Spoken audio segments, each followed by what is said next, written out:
Howdy y'all. So today I'm going to do a little bit of a follow-on to the last video. I want to throw in some information here. I want to respond to a few things to further drive this point home. Alright, so without further ado, I want to show you this image I pulled from a pro-gun control website. Okay, so as we can tell, the author here wants us to believe that our less restrictive firearm laws in the U.S. lead to higher homicide rates, and that all these other countries, have done the quote civil thing and, really restricted their citizens from having firearms, put a lot of restrictions on there, and as a result, they're not at all any way as violent as we are. Except for the fact when you notice that one to the right, Russia, it's ironic. That's the only country on this list that he doesn't have data for. It really is funny. So let me help the author out with this. Alright, so we can look at this map, obviously, and I hope everybody watching this has a basic understanding of geography to know which country is Russia and which country is the United States. If not, I can't help you on that one. If you can also look and do basic mathematics, you can tell which country has the higher homicide rate. And if you can't do basic mathematics, well, it's going to be kind of hard to help you there too. Unfortunately. So, with that being said, we can easily tell that Russia dwarfs the U.S. with homicides. So, why on earth would that author not have data that's so easy to find on there, and yet not have any data for it for his graph? Could it possibly be that this author is not being fully truthful with you? Maybe the author is cherry picking a little bit of data here. Just throwing that out there, might be the case. I don't know. It could be an honest to God mistake, but it seems like the gun controllers seem to be making a lot of these for some reason. And there you have it on that one. But of course, it doesn't end with this. No. You see, the gun controllers would have you believe that these countries all have these low homicide rates strictly because of gun control. And that's easy to disprove too. Very easy, in fact. So easy, in fact, I'm kind of shocked that they actually have the balls to make that argument. Especially when all it takes is just looking at the basic historical data on homicides to find out how their homicide rates were before and after gun control. So this chart here I'm going to show you next is going to be a prime example of this. Okay, so as we can tell, the top represents the U.S. Obviously, we dwarf England in homicide rates.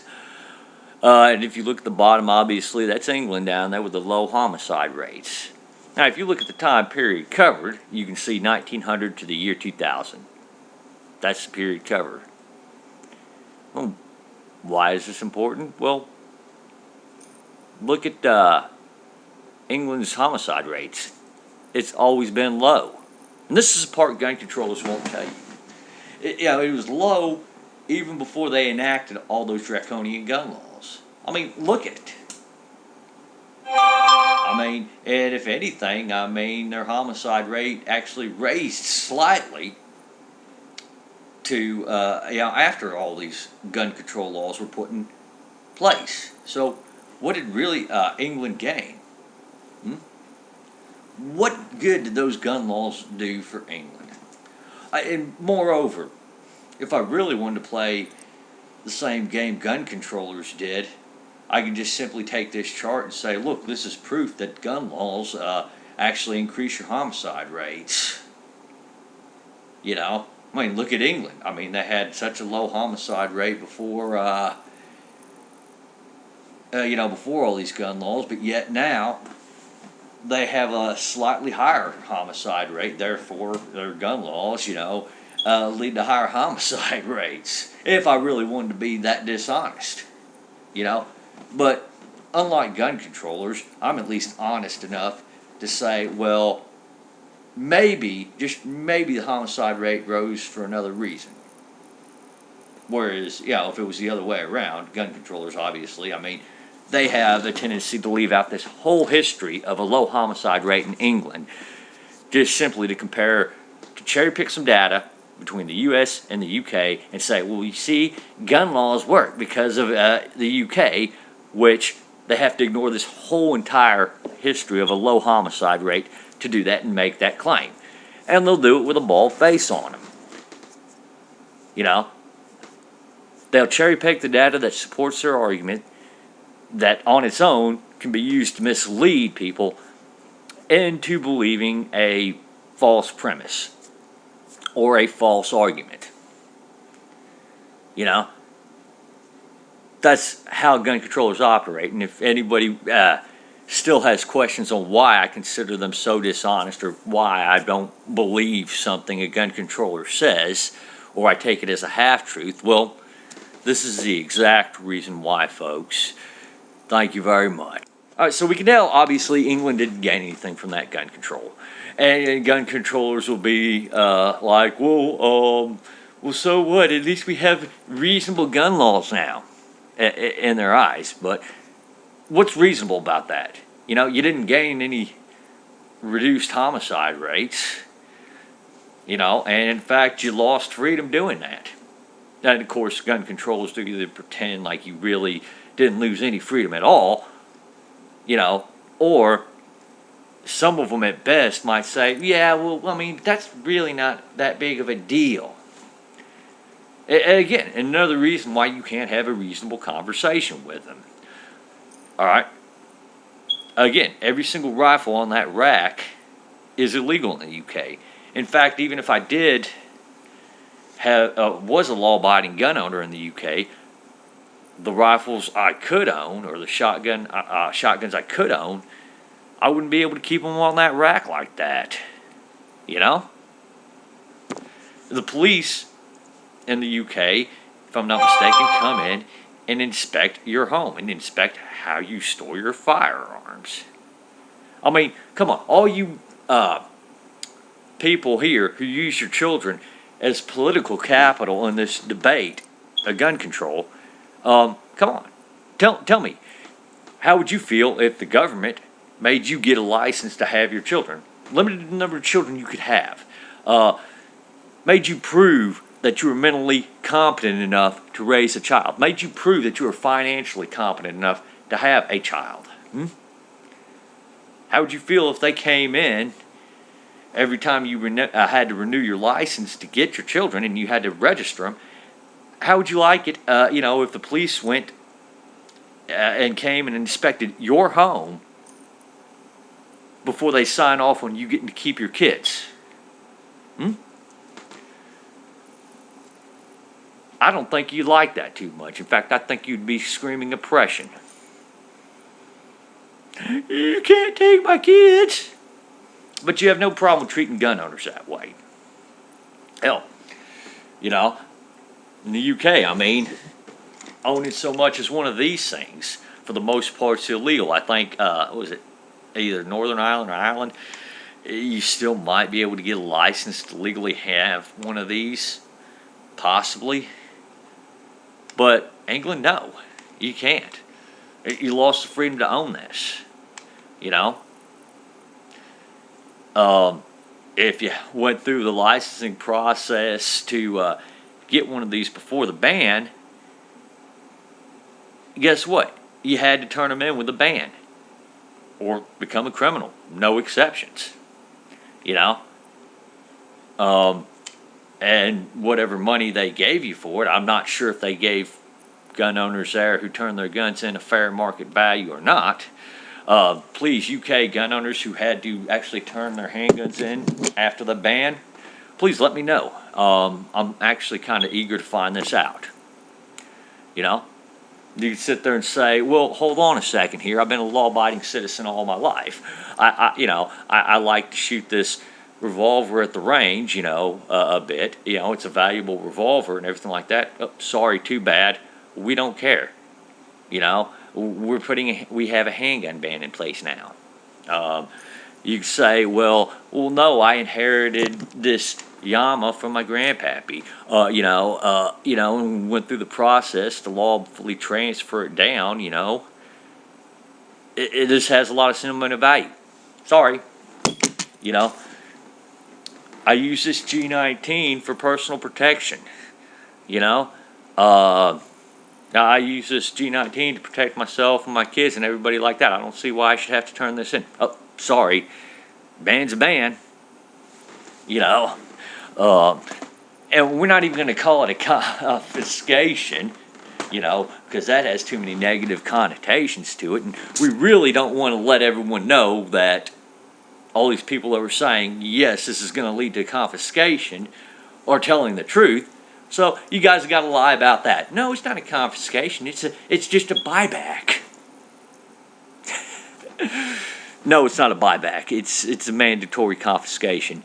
I don't care if you give the gun owners that were victim to that a little bit of money for their troubles. I really don't care. The fact of the matter is that you took some freedom. You probably didn't give them a fair market value for their guns. And you just told them, fuck you.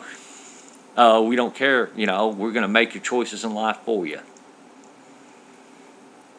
But again, gun controllers can't really be honest with you now, can they?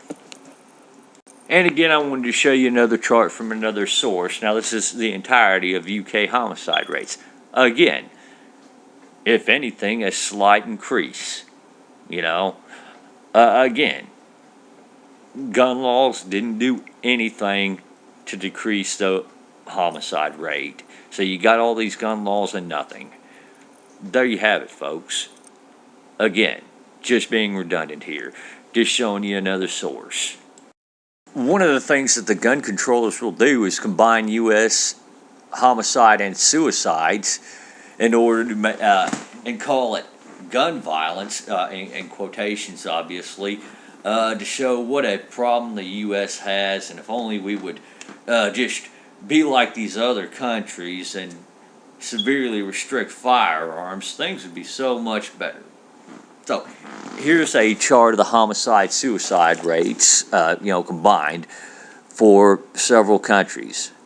As you can tell, obviously the U.S. has a high combined homicide and suicide rate, whereas the U.K., and Greece, and Italy don't.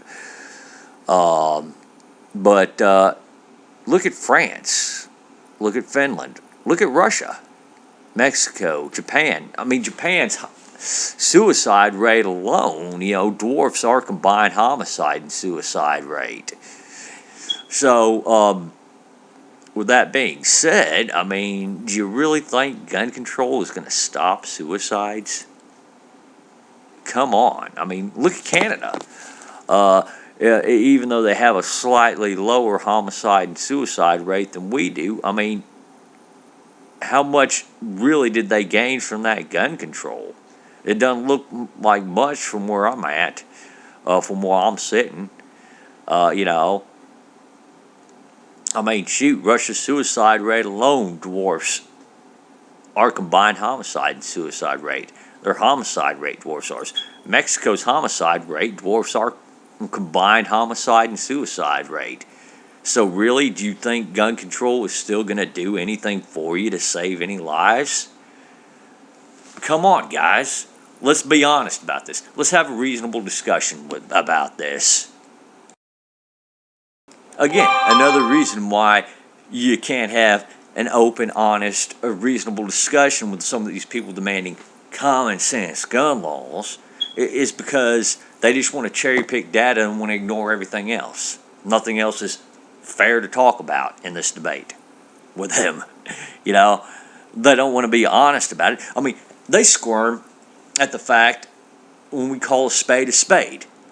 You know, we can't sit there and say, well, yeah, the UK had a gun confiscation, Australia had a gun confiscation. They'll at best say, well, no, it was a buyback on some models that were banned. Yeah, that's called a confiscation. That is a confiscation in practice. You can't even get them to be honest on that. You can't get them to be honest on the fact that, yes, they lost a lot of freedom in the UK when it comes to owning firearms. Same for Australia. You know? How do you have a reasonable conversation with somebody like that who doesn't want to be reasonable or honest? Moreover, I mean, 9 times out of 10, a gun controller, cuts the conversation off, as soon as, they find out that you're opposed to their point of view. They don't want to accept that maybe, just maybe, they're wrong. They don't want to learn anything. So how do you have an honest and reasonable conversation with them? With that? I can't see how you do it. And if you wonder now why there are an increased number of people in the U.S. that are saying enough's enough, no more gun laws, no more restrictions, we've had it. Well, this is why. This is one of the many reasons why. You wonder why you have a crowd of, from my cold dead hands, gun controllers. Look in the mirror. All right. That's all I have for today. Y'all take her easy now. Have a great day.